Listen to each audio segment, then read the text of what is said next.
You ask Tiger to solve. This deals with linear equations with one unknown. The final result is x equals -5/2. Let's solve it step by step. Simplify the expression. Expand the parentheses. Simplify the arithmetic. Combine like terms.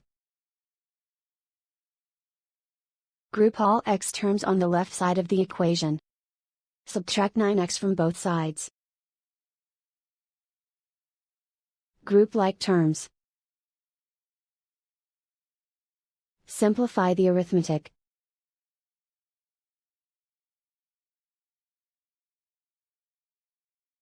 Group all constants on the right side of the equation.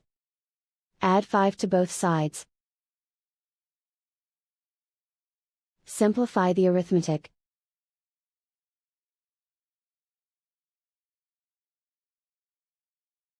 Isolate the x. Divide both sides by -2. Cancel out the negatives. Simplify the fraction. Move the negative sign from the denominator to the numerator. And so the final result is x equals -5/2.